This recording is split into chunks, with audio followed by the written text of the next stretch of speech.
அளவற்ற அருளாளனும் நிகரற்ற அன்புடையவனுமாகிய அல்லாஹ்வின் பெயரால் ஓதுகிறேன். எவன் தானே மூடனாகி விட்டானோ அவனைத் தவிர இப்ராஹிமுடைய இஸ்லாம் மார்க்கத்தை புறக்கணிப்பவன் யார்? நிச்சயமாக நாம் அவரை இந்த உலகில் தேர்ந்தெடுத்தோம். மறுமையிலும் நிச்சயமாக அவர் நல்லடியார்களில்தான் இருப்பார்.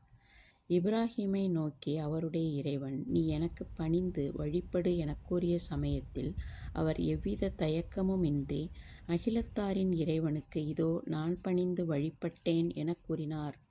அதையே இப்ராஹிம் தன் சந்ததிகளுக்கும் உபதேசித்தார். யாக்கூபும் தன் சந்ததிகளை நோக்கி, என் சந்ததிகளே, உங்களுக்காக அல்லாஹ் இஸ்லாம் மார்க்கத்தையே தேர்ந்தெடுத்திருக்கிறான். ஆனால் நீங்கள் உண்மையான முஸ்லிம்களாகவே தவிர இறந்துவிட வேண்டாம் என்றே கூறினார். தூதர்களே, யாக்கூபுக்கு மரணம் வந்த சமயத்தில் அவருக்கு அருகாமையில் இருந்தீர்களா? அவர் தன் சந்ததிகளை நோக்கி, எனக்கு பின்னர் எதை வணங்குவீர்கள் எனக் கேட்டதற்கு, உமது இறைவனும் உமது மூதாதைகளான இப்ராஹிம், இஸ்மாயில், இஸ்ஹாக் ஆகியவர்களின் இறைவனுமான ஒரே ஓர் இறைவனையே வணங்குவோம். அவனுக்கு முற்றிலும் பணிந்து வழிபட்ட முஸ்லிம்களாகவே இருப்போம் என்றே கூறினார்கள். மேற்கூறிய நபிமார்களாகிய அந்த கூட்டத்தினர் சென்று விட்டனர். அவர்கள் செய்த நற்செயல்கள் அவர்களுக்கே பலனளிக்கும். நீங்கள் செய்த நற்செயல்கள்தான் உங்களுக்கு பலனளிக்கும். அவர்கள் என்ன செய்து கொண்டிருந்தார்கள் என்று நீங்கள் கேட்கப்பட மாட்டீர்கள்.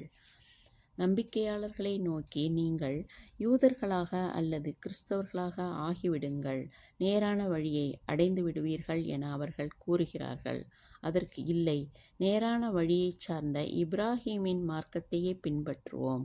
அவர் உங்களைப் போல் இணை வைத்து வணங்கியவர்களில் இல்லை என்று நபியே கூறுவீராக. நம்பிக்கையாளர்களே, நீங்களும் கூறுங்கள், அல்லாஹ்வையும் எங்களுக்கு அருளப்பட்ட இவ்வேதத்தையும் இப்ராஹிம், இஸ்மாயில், இஸ்ஹாக், யாக்கூப் ஆகியவர்களுக்கும் அவர்களுடைய சந்ததிகளுக்கும் அருளப்பட்ட அனைத்தையும், மூசாவுக்கும் ஈசாவுக்கும் கொடுக்கப்பட்டிருந்ததையும் மற்றைய நபிமார்களுக்கு தங்கள் இறைவனிடமிருந்து கொடுக்கப்பட்டிருந்தவற்றையும் தான் நாங்கள் நம்பிக்கை கொள்வோம். அவர்களிலிருந்து எவரையும் நபியல்ல என்று பிரித்துவிட மாட்டோம்.